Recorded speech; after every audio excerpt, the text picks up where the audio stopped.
First of all, this is the people skills lecture. We'll talk a little bit about what that's about. First of all, these are your presenters today. I'm Johnson Blue, from the Alpine team from Massachusetts, Colorado. Dave Lyon here from Stevens Pass and Shoreline.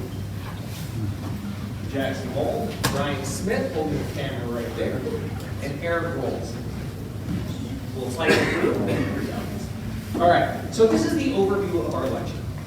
What I'm going to present for you is a general industry overview, highlighting where we're at, what's going on in the industry, and a call to action within. Can everybody hear me in the back okay? No. And a call to action within the context of the area we're working on. Dave Lyon is going to present to you right here a bit about differentiating the skills of people and teaching. Anybody who is listening on Snow today? Quite a few, excellent. We'll be a little bit deeper on that. And Shoreline is going to present elevating people skills through an adaptive approach. And then Eric Rolls is going to cover our actual people skill fundamentals in a bit more depth than we did on Snow. All right. So, for those of you who haven't seen this before, this is called the learning connection model. We first used this when we first presented this. That works there. In Schweiz, what it does is it represents the three areas of a triangle, three skill sets that we really value. We say a great snow sports instructor has exceptional technical skills, excellent teaching skills or methodological didactic skills, ability to learn, and fantastic interpersonal skills. Additionally, we can say that any great lesson, any lesson experience or learning experience in the mountain has a technical focus, it's accurate, is taught in such a way that learning happens and learning is measured, we got to our objectives, and is engaging, experiential, inspirational, and spreads the love and stoke for snow sports. Okay, so that's basically where we're at. To get a full picture of our system, we have to go through each of these. We are not going to talk very much about those things. We're going to talk a whole bunch about that. It's not because that one's more important than the other two. They're all of equal importance. They're all imperative. This one's about this. To set the stage for this, and hopefully create a bit of a call to action and importance, we're going to talk a little bit about the industry. I don't know about you, but I started skiing in 1981. Started snowboarding in 1989. I love those sports. They are phenomenal. I'm pretty sure everybody in this room will agree. What's really cool about it is it's only gotten more fun. Like objectively, gotten more fun in the last 4 years. I mean, think of all the things that have changed since many of us started skiing. I can remember when I first started teaching skiing in 1989. What were my choices in skis? I had a 195 Sol or a 200 GS. Those were what I ski on those years. That's about it. Think of everything out there that's so much more fun than those two pieces of crap skis that we grew up skiing on back then. How about grooming? I mean, grooming is so much better than it was even 20 years ago. How about lift advances? We ski more than we ever could with less time on the lifts. We needed more time enjoying the sport. Instructional methodology. It's easier to learn to ski. Look at what Joe Hession put out there on Monday with experiential learning and terrain-based learning. It is so much easier to learn to ski, so much less painful, so much easier fun to get to the hard fun that makes it really addictive. With all of that, why are we not attracting more skiers and riders? It's a rhetorical question. You don't have to answer that right. Why? We have a problem. We have a serious problem. First of all, go into that. Basically, I'm going to make the statement here. Skiing and riding numbers across the world are basically flat. They're basically flat for as long as we've been measuring them. It's basically flat. Show it. Excuse me, may I have a question? Will Yes. you have it recorded somewhere or shall we make pictures? I'm sorry? Will you have the presentation available somewhere or shall we make pictures? You're welcome to take pictures, and we will attempt to make this available as well. But please, by all means, take pictures. We'll figure out how to make it more available. loud. I'm sorry? Speak louder. A little more loud. I can do that, absolutely. Yeah, Basically, as long as we have been measuring skier and rider numbers, They're flat. They aren't getting up, going up. We are not gaining people. In fact, if 100 people go to take a beginner lesson, only 15 people come back, 15 to 18 people or so come back for another lesson. Come back and become skiers and riders. If we kept everybody, we kept getting people in, lots of people, 15% is fine. We grow the sport by X percentage every year, but we're not. First of all, let's take a look at where people ski. This is where people ski in the world, right? 54 million in the US, 50 million in France, 51 million, 0.7 in Japan. Sorry, in Austria, I apologize, sorry about that. 32.1 million in Japan, etc. So, here is the actual numbers. This is from the Banat report. It comes out in Switzerland every year. This is the actual numbers. Over the last, since 2001, this is as long as ski resorts have been measuring the number of people skiing and riding, or lift usage, throughout Europe. It's basically flat. You look at 2001 to 2015-16, there's very little variance. It's a pretty straight line. Okay, so we're looking at 16 years. That's pretty telling. Let's look at 40 years. By the way, there's a test on this. So. This is from the U.S. All right, we've been measuring it a lot longer. We've been measuring as far back as 1978-79. In 1978-79, we had 50.1 million skier visits. In 2017-18, we had 53 million skier visits. And it kind of goes up and down in there, down to 40, up to 54, up to 55, but essentially that line is flat. That's a problem. That's a serious problem. When 85% of the people don't come back and we have an aging population that's going away. Okay?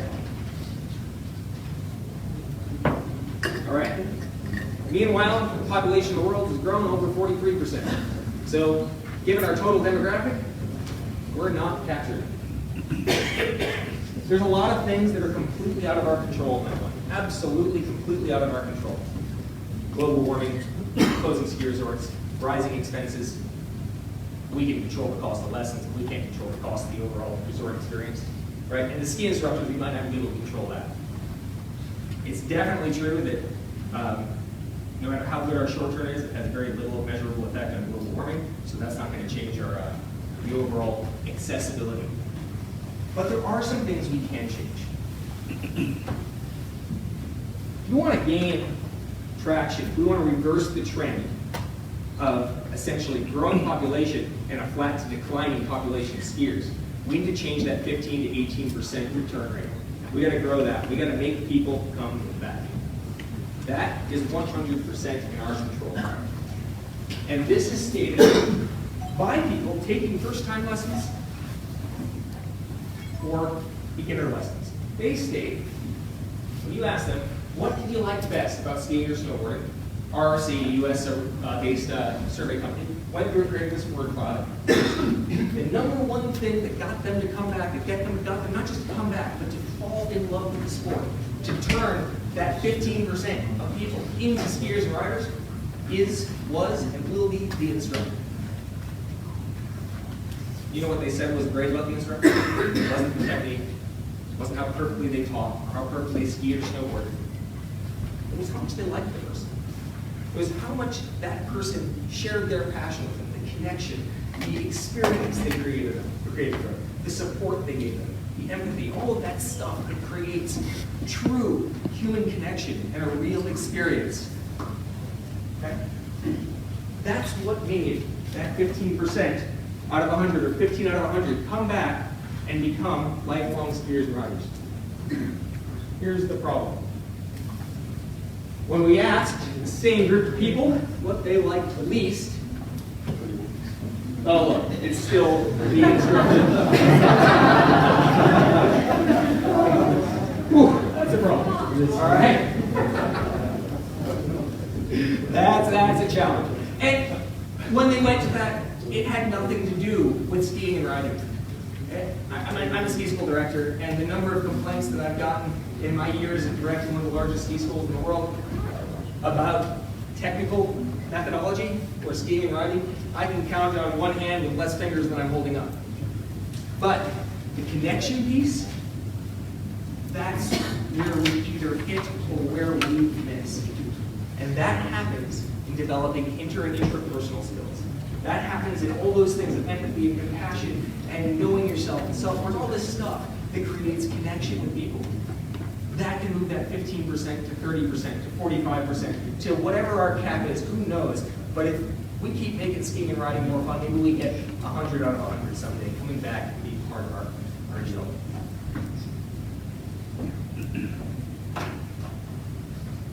I'm going to wrap up my piece with, to show you just how important those people skills components are. I'll tell you about what's important to me about this event. The reason I chose to come back with the team again after Ushuaia. The skiing is really interesting. It's fun to watch, it's inspiring, it's phenomenal. In 5 years, I'm not going to remember it.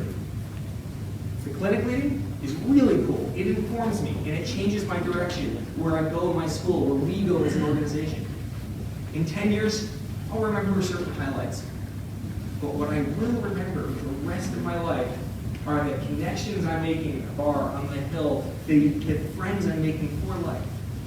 That is going to change me and make me want to come to this event for the rest of my life. With that, I'm going to hand back to you.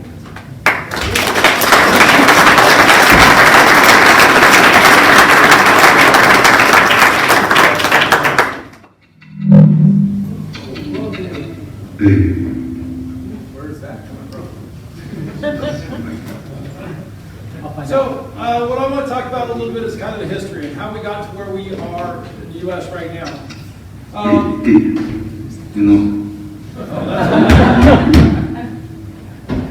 Check, check, 1, 2. We came, the U.S. came in the 70s to Interski, and we brought student-centered teaching to Interski, and we've been working with student-centered teaching for a long time now. And as we kind of kept going and go over and over, we realized that our customers became more diverse and their desires became more diverse.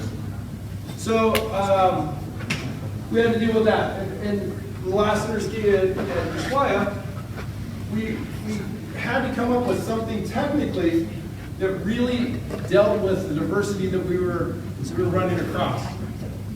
And we kind of came up with this learning connections model, and it wasn't totally developed yet.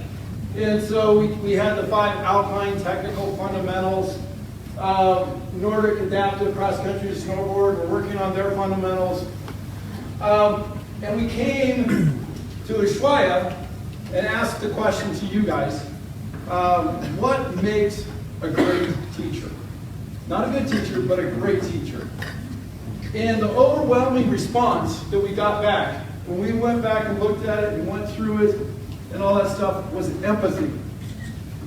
It was that you could connect with your student, that you could have some feelings with the student, you could understand where the student was coming from, and you showed that, you had some vulnerability. And that's what made a really good teacher great, was having those attributes. So we went back and looked at our system. Come on. Of the learning connections model. And we had these 4 corners, but we weren't quite sure how they all worked out. We had done the technical skills for Ushuaia. We came back and we started thinking about it. We really looked at our teaching skills. And what we realized is what the teaching skills do and what a great teacher does is it connects the instructor and the student to the learning environment. It was physical things that they did. Okay? Oh, sorry, want me to go back? That help? Here, I'll stand out of the way too. I kind of block everything when I stand up here. Thank you. You're welcome. We good with pictures? Okay. And then we looked more at our teaching skills, and we realized half of those teaching skills, or a good portion of those teaching skills, weren't teaching skills, but they were people skills. And what they do is they connect the instructor and the student together.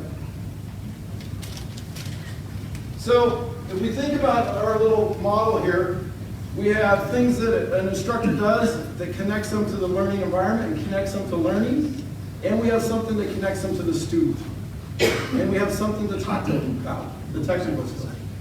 So it really works very well to keep it student-centered, but the part that gets lost a little bit is connecting the instructor to the student. We've always had it lumped in with our teaching skills. And those of you guys that try to help improve instructors and teach instructors, it got kind of muddy. When you were talking about, you did a really good job of laying out A, B, C, and D, but you didn't really talk to them that well, or you talked above their head. And so then they thought they did a really poor job teaching, when it was really their people skills that they were lacking on. So it gives us a way to work on those two things. Make sense? So the teaching skills really deal with terrain, activities, and pacing. Where the people skills work on empathy, communication, and emotional intelligence. Of really trying to connect the teacher to the student, or the instructor to the student. The big thing to remember here, and in the States when we started talking about it, it was kind of a muddy situation. We're not talking about personalities. We're talking about actions that an instructor can do that are observable and measurable. Okay? So that's why we have the people skills over here, because we can observe how empathetic they are, or how well they communicate in a two-way meaningful communication.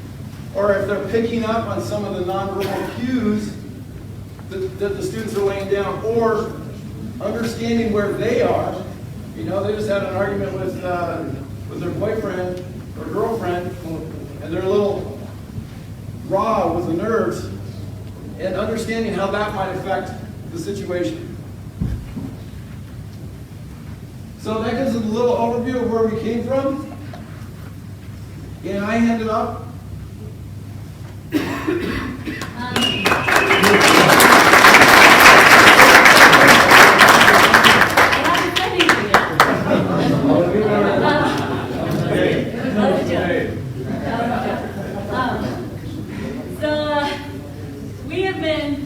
We've been student-centered as an organization, like Dave said, since the 1970s.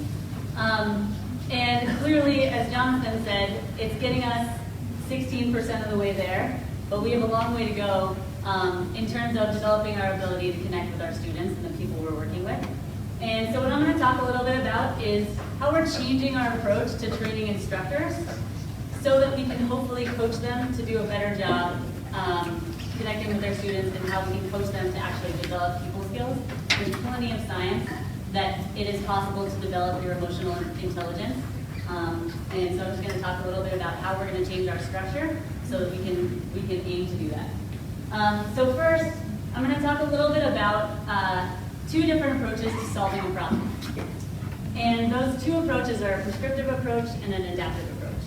So in a prescriptive approach, you assume a known problem and a best solution to that problem. When an expert opinion can help me out. I assume that the baseline variables are all the same, and I have a solution that's the best. When I'm looking at an adaptive approach, I assume that there are unknown variables, and that each iteration, each time I approach that problem, I'm going to have a different solution. Okay, so in order to understand this, I think one of the best ways to help understand this is via example, right? So if you ask any certified instructor in the United States, probably in many countries across the world, what they do when their students show up for a lesson, what do they do when their students are walking up, you will start to notice some themes emerging almost immediately. They will lift up their goggles, they'll smile, they'll make eye contact, they'll shake your hand. I'm going to find out your why. I want to know why you're here. I'm going to ask you questions. I want to find out your motivations. They're going to have their jacket zipped up. They're going to look professional. You will hear these things from almost every instructor in the United States.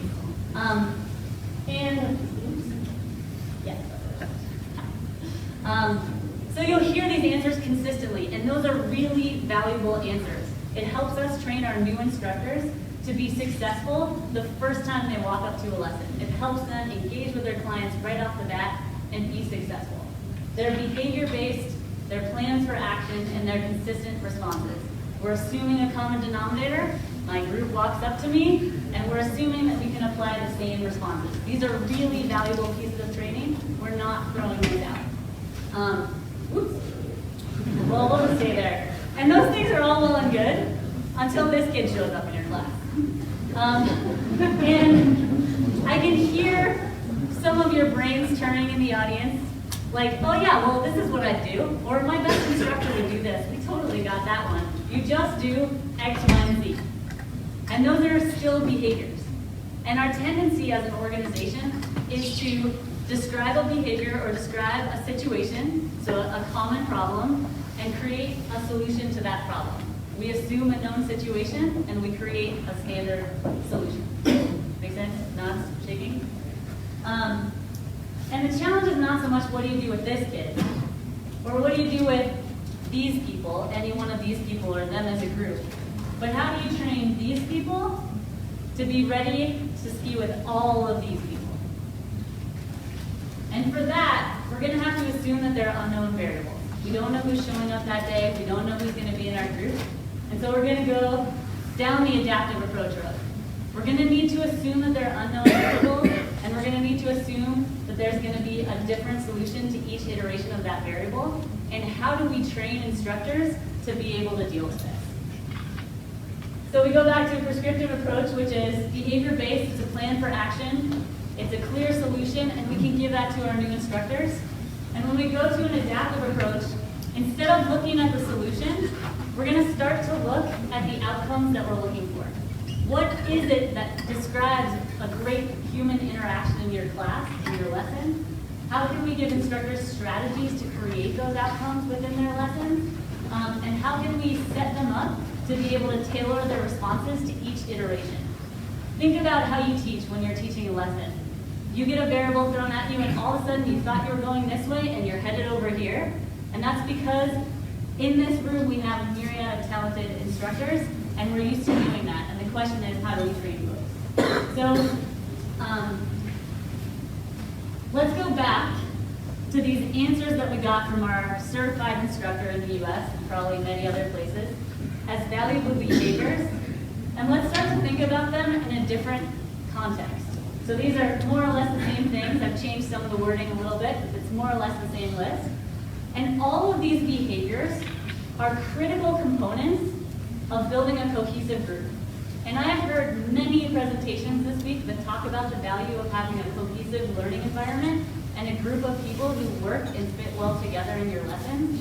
And so if I can cage this as not just making eye contact and shaking hands and asking questions, but in actually creating a great group culture, suddenly when that kid shows up in my class, and me bubbly walking up and smiling at him as he's angry and pissed off he has to be in the ski school lesson, I can take a different strategy because I know that my goal is to build a cohesive group and, moreover, to develop relationships based on trust. So instead of starting with the behaviors, our intent is to start with the outcome. The goal is to develop relationships based on trust. The strategies for developing cohesive groups are below it, and that's how we aim to shift the situation on its head. We will still use the behavior-based training with our newer instructors, and we will allow our more experienced instructors to adapt and shift, knowing the outcome that we're looking for. So again, if we're shifting to an adaptive approach, we're going to have clear outcomes, coach strategies in addition to behaviors, and help instructors make decisions and know where they're headed. So,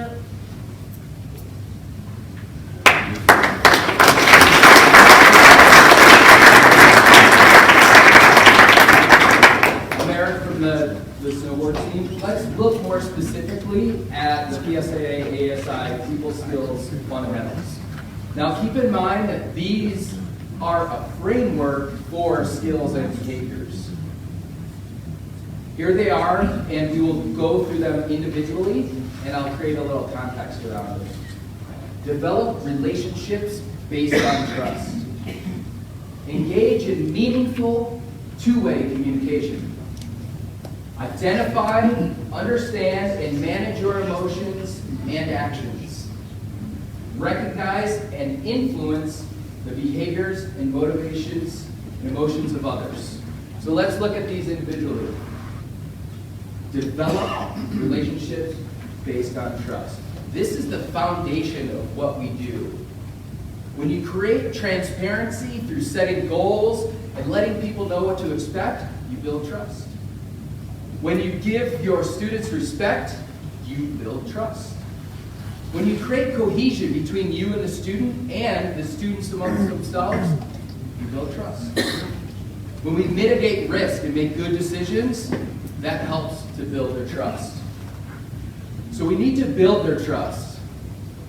Sometimes, if we lose their trust, it's way harder to regain their trust. So we need to build it, and we need to do that in a way that's strategic. Number 2, engage in meaningful two-way communication. Communication doesn't happen unless it's meaningful and two-way. You can talk at them all you want, but if there's not an exchange, nothing has been communicated. There's 2 types of communication. There's verbal and nonverbal. Verbal being the words we say, nonverbal meaning the way we present ourselves with body language.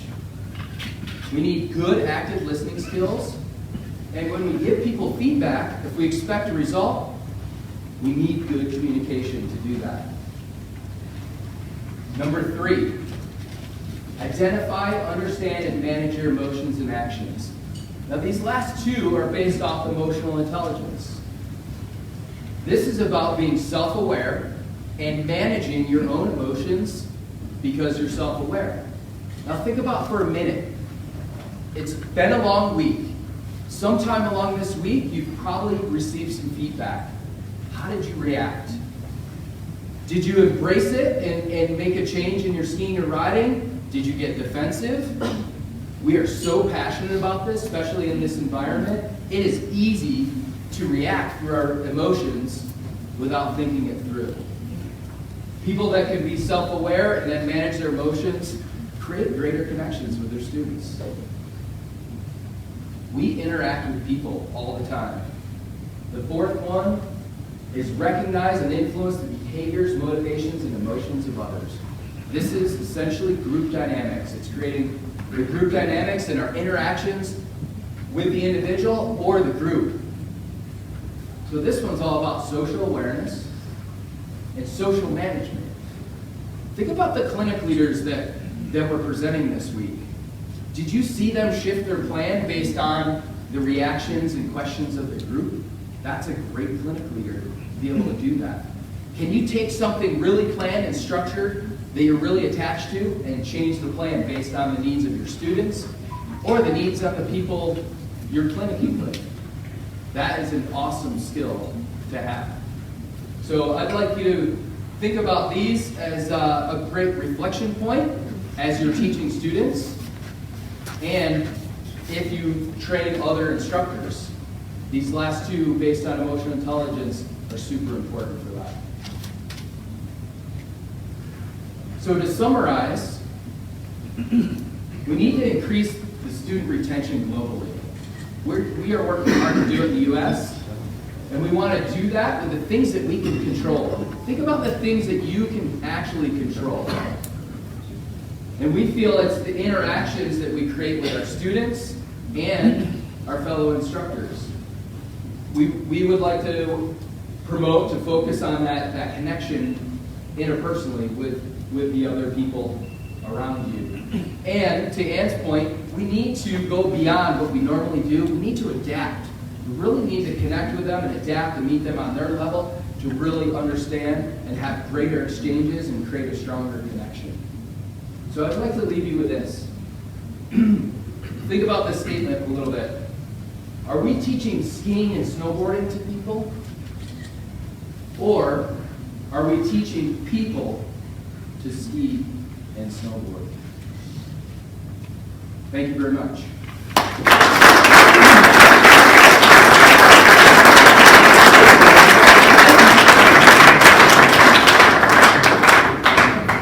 have some great resources for you. If you'd like, we are offering our digital manuals over the next month, and we actually have some great information on people skills that we published in our teaching skills course manual.